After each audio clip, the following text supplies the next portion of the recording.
Dalet, Amoud Aleph. Kouf, Yud, Dalet, Amoud Aleph. Et on est arrivé à... On va reprendre quelques lignes.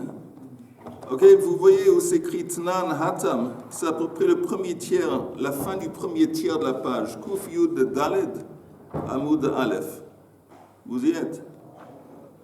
Comment ça Tnan Hatam, la ligne commence avec le mot Hatam. Ouais, B aussi? Non. Non, après, tout de suite, il y a marqué Rabbi aussi. Omer. Tnan Hatam Revav. À quel niveau pardon? Après le premier tiers de la page. D'accord.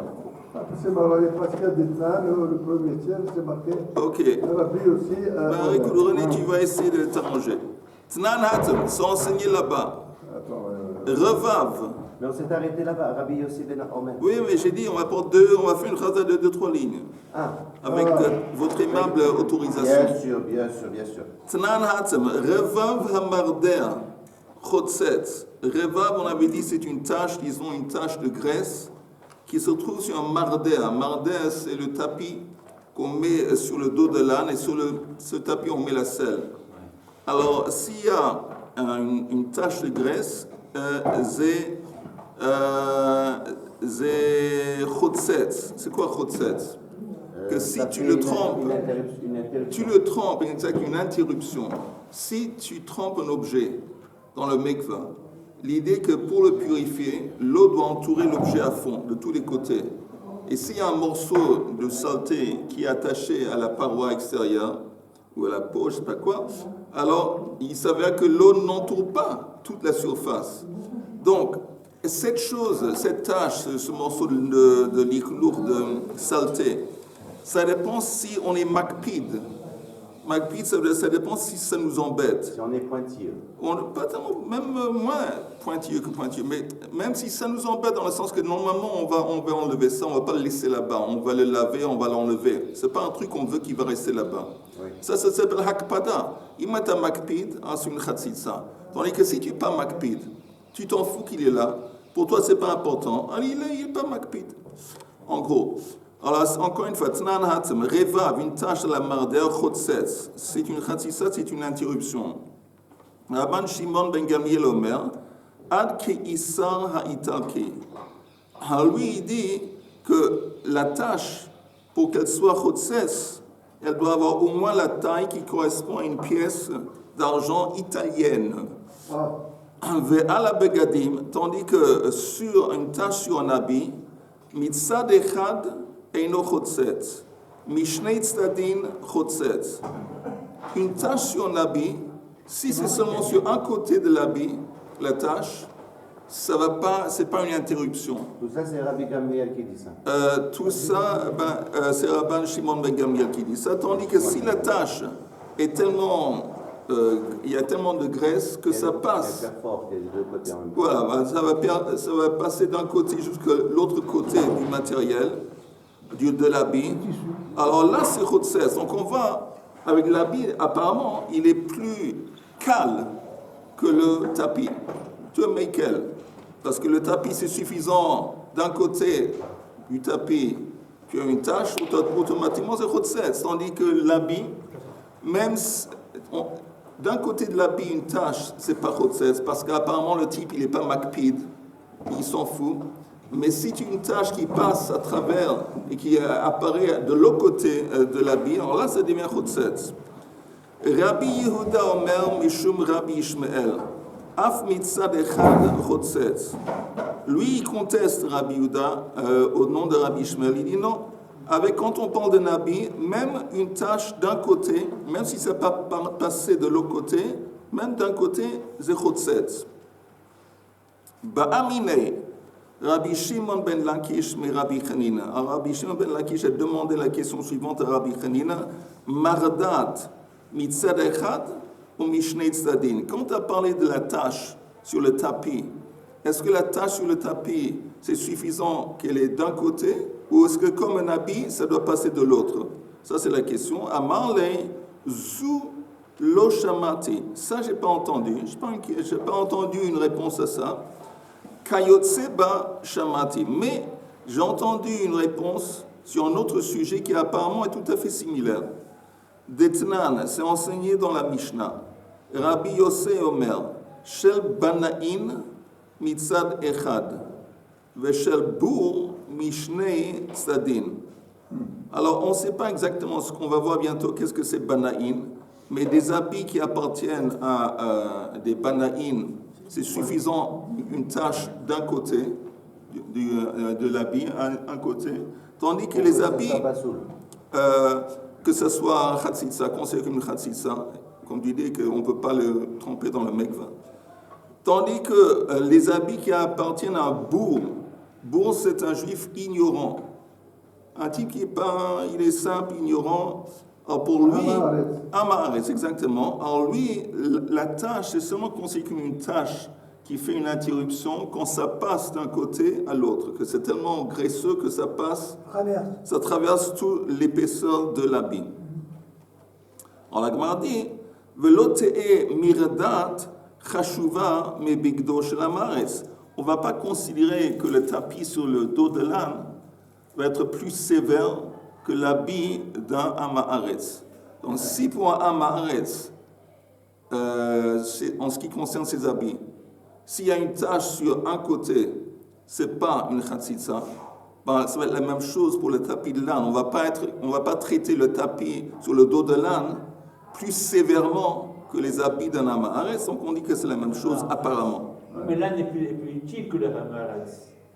Ah, tu insultes là, tu insultes Amaharetz, le pauvre. Le Banaï. Parle pour toi, Chaim, parle pour toi. Non, à part Banaï, c'est des bourgeois. Non, mais toi non, tu n'es pas un Amaharetz. Un type qui apprend la Torah chaque jour, il est loin d'être un Amaharetz. Un Amaharetz, c'est quelqu'un qui ne connaît rien dans la lachot, il est vraiment ignorant à fond. La Gemara demande, c'est quoi ce terme qu'on a vu avant, Maï Bana'in. C'est quoi Bana'in? Amar Rabbi Yochanan, Eilu Talmidei Chachamim, Sheoskin Bebinyano Shel Olam. C'est les Bana'in, c'est les constructeurs. Les constructeurs, c'est quoi ce terme? Ça fait allusion à qui? Ça fait allusion aux Talmidei Chachamim qui œuvrent. Que tout ce qu'ils font, ça fait partie de la construction du monde, Kol Yomehen, pendant toute leur vie. Toute leur vie. Écoutez, je vais prendre mon envol en se basant sur ce morceau de Gemara. Je vais ouvrir une parenthèse en parlant des Talmid Chachamim. On va d'abord voir si vous avez une tâche ou pas. Je ne parle pas de moi, Yehuda. Moi, je croyais que c'était des bourgeois. Non, ma piton. Mais comme vous avez sûrement remarqué dans la Parashat Hashavua, on a parlé de ce truc. Il y a quelqu'un qui a mis un. Je vais traficoter, peut-être que ça appartient au Rav, il va être fâché que je traficote avec son. Qu'est-ce qui s'est passé avec le truc? Moshe Rabbeinu a été puni gravement. Pourquoi il a été puni gravement? Parce que Moshe Rabbeinu, Kadosh Baruch Hu lui a demandé de parler avec le rocher, et à partir de ça, l'eau va jaillir et donner à boire au peuple. Maintenant, qu'est-ce qui s'est passé? Regardez bien, c'est intéressant. C'est écrit, en fin de compte, pourquoi c'était tellement grave? Quand Am Yisraël sont sortis d'Égypte au début, aussi, ils ont eu soif, ils ont pleurniché, ils se sont plaints. On n'a pas quoi boire, il n'y a pas de choses. Et il a frappé le chose, il y a de l'eau qui est sortie. Pourquoi ici, c'est tellement grave qu'il a frappé? Pourquoi c'est tellement essentiel qu'il parle? Il a donné l'impression que Hachem était en colère après le peuple. Ok. Il a dit, Hachem lui a dit parle. Alors pourquoi, justement, c'est une question, pourquoi maintenant il lui dit parle et avant non? Avant il a dit donne frappe le. Hein? La première fois, il avait tapé devant tout le monde. Oui. Alors, il a fait un peu pareil. Il a dit prends le bâton. Alors je vous lis le verset comme ça, ça va être clair pour tout le monde. Akadosh Baruch Hu dit Kach et amate vehakel et aida ata ve'aron achicha ודיברתם אל הסלע לעיניהם ונתן מימיו והוצאת להם מים מן הסלע והשקית את העדה ואת בעירם. Alors il dit, je traduis, Il dit, prends, c'est intéressant, prends le bâton. Le bâton, disons le bâton magique avec lequel il a fait presque tous les plaies, les miracles en Égypte, avec lequel il a touché la mer quand la mer Yam Souf. Prends ça dans tes mains, mais tu ne l'utilises pas, tu le prends. Alors, prends ça, Vahakel et Taïda, rassemble le peuple, Ata Aaron Achir, toi et ton frère Aaron, et Vedi Barte Melassel, parlez au rocher devant eux. Que tout le monde va voir, vous êtes en train de parler. Venatan Meimav, et il va donner son eau. Et tu vas sortir l'eau à partir du rocher et tu vas donner à boire au rassemblement et à leurs troupeaux. Maintenant, qu'est-ce que ça veut dire parler avec le rocher? Qu'est-ce que ça veut dire parler? Il dit, salut monsieur rocher, est-ce que tu pourrais nous rendre un service? Est-ce que tu pourrais faire sortir de l'eau? Ça veut dire quoi parler le rocher? Parler.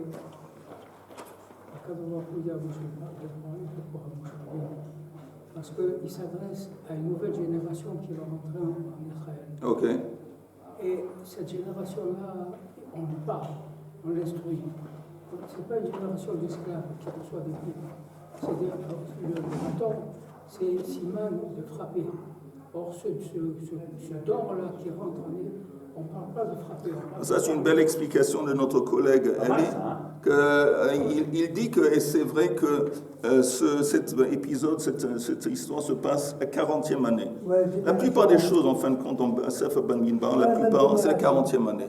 Pendant les 39 ans auparavant, il n'y a presque rien qui s'est passé. Mais c'est la 40e année.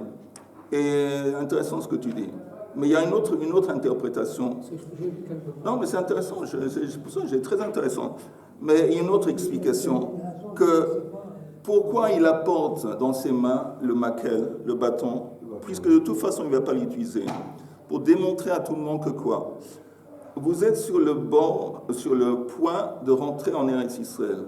En Eretz Israël, c'est fini maintenant, l'histoire des miracles. Parce que pendant les 40 ans qu'ils étaient dans le désert, ils vivaient dans un état de miracles constants. Il y avait Anané à Kavod, il y avait le man, il y avait le berge de Myriam. La blanchisserie. Oui, la blanchisserie, vas-y. Il faut voir dans quel ordre est dit le verset. Il n'y a pas écrit « Rassemble le peuple, prends ton bâton et parle au rocher ». Écrit « Prends ton bâton, rassemble le peuple et parle au rocher ». Okay. Peut-être le bâton, c'était pour rassembler le peuple. Je pense pas. Bon, d'accord. Non, mais alors c'était pourquoi le bâton là? Ah, justement, ça dépend. Bonne question. En fin de compte, quelle est la mission du bâton? C'était pour mettre en relief le fait qu'à partir de maintenant, quand vous allez entrer en Israël, c'est fini les miracles. Donc, tu as le bâton, tu ne l'utilises pas. Le bâton, c'est équivalent, ça symbolise les miracles. Ouais. Mais c'est fini. Maintenant, il n'y a plus de berme. Pourquoi ils ont maintenant, ils ont un crisis, une crise? Ils n'ont plus d'eau, parce que Myriam est décédée. Dans son mérite, il y avait le berre. Le berre a disparu. Mais ça veut dire que maintenant, vous rentrez dans une toute autre dimension, une dimension naturelle. Alors, Kadosh vous dit, qu'est-ce que vous allez faire maintenant quand vous allez affronter des problèmes dans la terre d'Israël? Et vous allez plus il n'y a plus de miracles pour vous assister. Alors, c'est quoi la formule? La formule, c'est parler. Parler avec le rocher. Maintenant, les sages, ils disent, qu'est-ce que ça veut dire parler avec le rocher? C'est pas parler. Ils disent pas ça, ils disent Shene alav perek.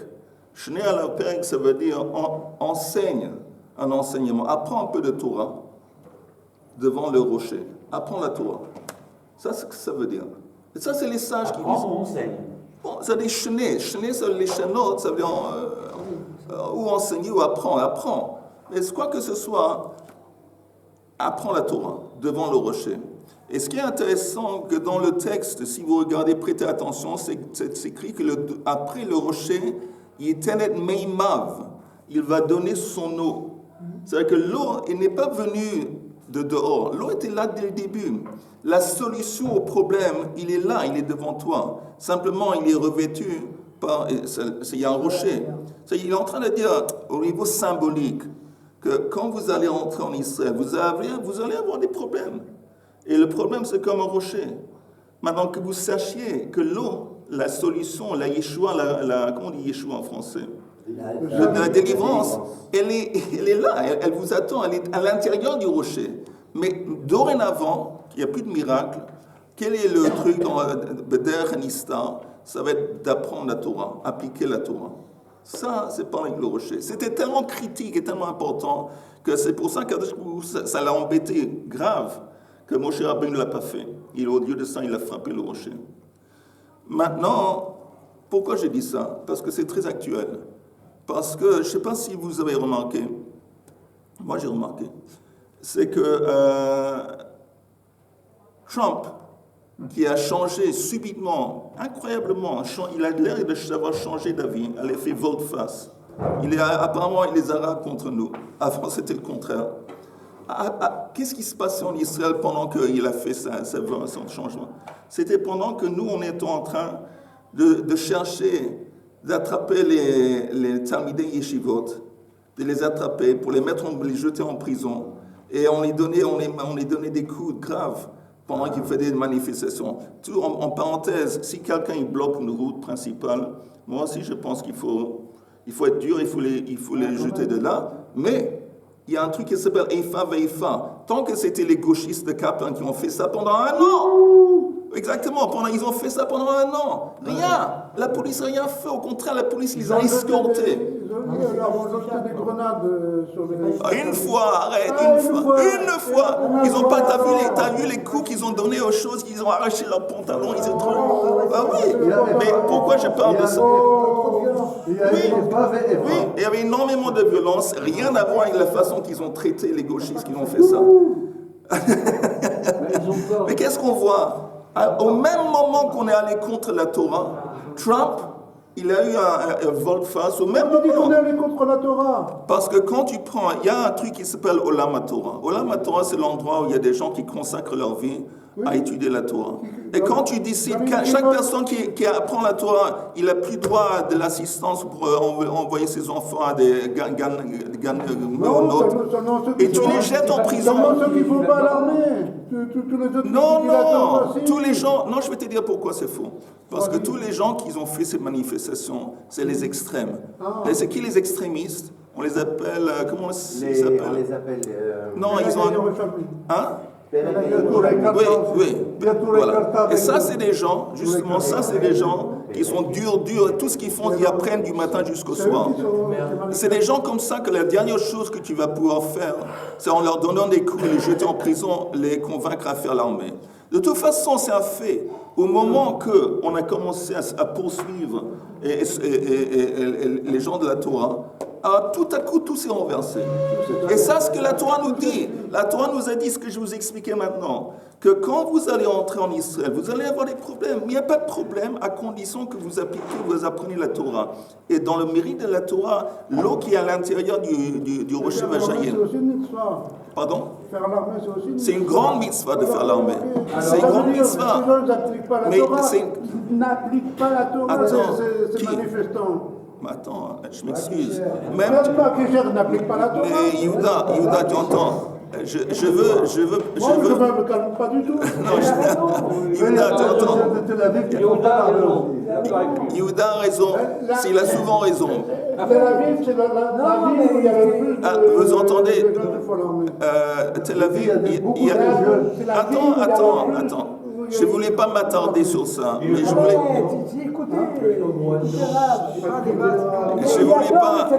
Je voulais pas m'attarder sur ça. Je voulais préciser que c'est évident, Yehuda, que dans la société charédite, tous les gens qui ne sont pas en train d'apprendre la Torah du matin jusqu'au soir, il n'y a pas de raison qu'ils ne vont pas faire l'armée. Bien sûr, mais il y a une raison, que si l'armée, en même temps qu'elle veut, elle insiste que les Haredim vont faire l'armée, elle insiste aussi que maintenant les femmes vont entrer dans les tanks, les femmes vont se combattre à côté. Maintenant, tu as vu, avant quelques jours, il y avait les Kippot Sugot, il y avait tous les rabbins, tous les rachis yeshivot, des yeshivot, des Kippot Sugot, ils ont écrit un manifeste en disant qu'à partir d'aujourd'hui, nos étudiants ne vont plus aller dans les tanks, Shirion. Pourquoi? Parce que si vous insistez que dans les tanks, il va y avoir des femmes, c'est fini, on n'est plus dans les tanks. Ça veut dire que c'est bien... Ils sont à l'armée quand même. Mais pas dans les tanks. Non, mais pas dans les Non, tanks. et pas seulement ça, Pas aussi tout enfermer d'autres les endroits. Ils commencent à restreindre leur participation dans l'armée. Oui. Pas dans l'armée, S'il y a dans les des- tanks, dans les tanks. Ils vont- Eh non, mais à part les mobilisés. tanks, et même, non, je m'excuse, Ils sont même, plus motivés. oui, Plus motivés. mais les plus motivés, exact. Ils ne restreignent pas, ils veulent Mais pas le temps. je connais, moi j'ai fait l'armée, t'as fait l'armée? Non, Moi oui, moi j'ai fait l'armée. Moi j'ai fait l'armée, Mon mais petit-fils était à l'armée, mon Jean était à l'armée. alors Akadosh Baruch Hu les préserve, Akadosh Baruch Hu les On a préserve tous fait l'armée, ensemble, non, l'armée. avec tout le monde. Mais tout ce que j'essaie de vous expliquer que en fin de compte, quand on s'adresse, on livre un combat contre le monde de la Torah. C'est évident, on a vu ça, vous pouvez nier, vous pouvez pas être d'accord, c'est votre droit et je respecte. Mais au moment même, bien sûr, les gens qui apprennent la Torah du matin jusqu'au soir, c'est quoi? C'est le monde de foot, c'est le monde de l'athlétisme. Justement, on va voir qui regarde le foot dans les pubs, c'est eux, justement. Quoi que ce soit, ça c'est une chose que j'ai remarqué. Si vous n'êtes pas d'accord, et je vous respecte, Yahou veut dire quelque chose. je respecte votre... Pour combattre le monde de la Torah, je suis désolé de vous entendre dire ça. Mais c'est quoi les gens qui apprennent? Mais tous ces gens qui ont un matin, on a donné des coups, on a été violents. C'est quoi ces gens? On a donné des coups, pas parce qu'ils écoutent la Torah, parce qu'ils bloquent des routes. Mais pourquoi ils sont dans la route? Comment? Pourquoi ils sont dans la route? On n'a pas bloqué des routes. Pourquoi ils sont dans la On route? n'a pas bloqué des Mais routes. cher monsieur, pourquoi quand les gauchistes ils ont bloqué les routes, on leur a rien fait? Ah ben, on a eu tort. Pourquoi? On a eu tort, absolument. Alors, j'ai dit au commencement, je suis d'accord qu'il faut virer ces gens. J'ai dit, je suis d'accord. Il faut les virer sans violence. Mais pourquoi ils sont... Les Non. étudiants des yeshivas TSDA, ils sont Oui. catholiques. C'est pas le monde de la Torah. Attends une seconde. Mais ceux-là, ils n'ont pas manifesté. On est d'accord, je vais te dire comment tu Ceux-là, ils t'appelles. ne sont pas Comment tu mélangés avec t'appelles? les autres. Il y a... Eliaou, moi je m'appelle Yohanan. Enchanté. Tu entends Eliaou? Tu entends Eliaou? Je suis d'accord. Au contraire, les gens qui font les deux, c'est le top. De mon point de vue, c'est le top. Ceux-là, ils ne sont pas persécutés. Non, du tout. et c'est le top. Je suis d'accord avec toi. toi. Tout ce que je dis, qu'il y a des milliers de gens, Haridim, qui ne font pas l'armée et qui n'étudient pas. Ces gens-là, je suis entièrement d'accord qu'il faut faire un effort de les mettre dans l'armée. C'est pas en leur donner des coups. Moi, je ne suis pas d'accord avec ce que vous dites. Pourquoi pas? Parce que même les gens qui étudient, ils doivent aussi faire l'armée. Alors on est ok sur ce point, on n'est Non, pas. non, parce que votre message, il est un peu, vous dites, dès lors qu'on étudie à plein temps, on est dispensé de l'armée. Même ça, je suis contre. Mais c'est pas un problème. C'est ton droit de penser. Moi, je suis pas d'accord avec ça. S'il y a 100 000 étudiants qui vont étudier à plein temps, il ne faut pas l'armée. alors. Mais tu sais, normalement, tu es, disons, La crème de l'État, c'est les yeshivas qui font l'armée, qui font les... la crème de l'État, c'est tout le monde. Mais en attendant, Sauf le gauchiste. Ah oui, exactement. Il y a Sauf il a faire depuis erreur. tout à l'heure, poliment, il a pas parler. Vas-y. Vous criez pour rien du tout, de toute façon, ce qui est, et il n'y a personne qui peut changer les choses.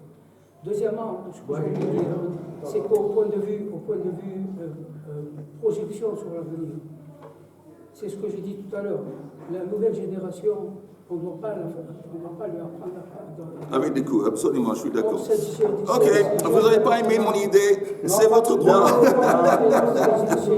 On continue dans la Gemara. On continue dans la Gemara. Ces jeunes maintenant, on leur apprend la violence. Qui? Et ça, ce qui se passe actuellement, c'est la violence. Ok, c'est pas bien la violence. On n'est pas dans un pays de... On n'est pas venu ici pour... Oui, c'est pas bien la violence. La violence, Oui, ça vient de et ça partout. vient de où la violence? La plupart de la violence, ça vient de où? Des gauchistes. Oui, exactement. Exactement, la plupart, ça vient des gauchistes. Mais ils ne sont pas les derniers. Hein? Ils ne sont pas les derniers à Miachia. C'est quoi les derniers? Ils ne sont pas les derniers à faire. Ils envoient des choses sur les pompiers. Sur Ah, c'est pas bien, c'est répréhensible, absolument répréhensible. Je suis d'accord entièrement avec toi. Absolument d'accord avec toi. Maintenant, on va continuer dans la Gemara. Elle était intéressante cette parenthèse. Ok. Le fils du chat, il a explosé, il a dit quoi? Tous ces morts qu'il y a eu. Pourquoi que ça vient? Qu'est-ce que ça vient faire? C'est qui la Torah, il explose. Ok, maintenant la Gemara demande c'est qui encore une fois? Maï Banaïn, c'est qui ces constructeurs? C'est qui ces gens? La Torah dit, pas moi. Amar Rabbi Yochanan, Eilu Talmidei Chachamim, Sheoskin Bebinyano Shel Olam, Kol Yemeihen. C'est les gens qui consacrent leur vie entière à construire quoi? À construire le monde. Parce que c'est une croyance juive comme ça, assez ancienne, que quelqu'un qui se dévoue à l'étude de la Torah, il construit le monde. C'est ce qui est écrit ici. Alors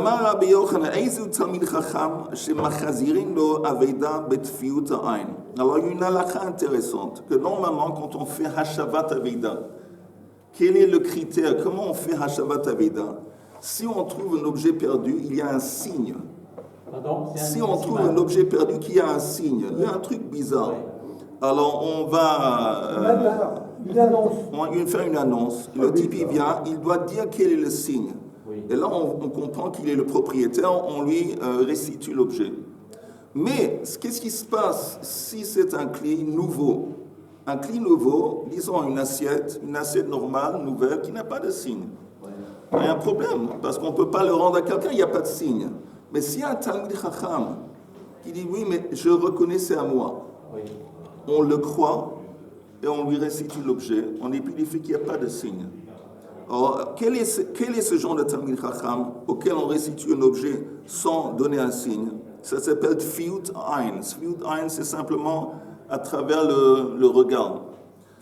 Hamakpid al chaluko lehofcho.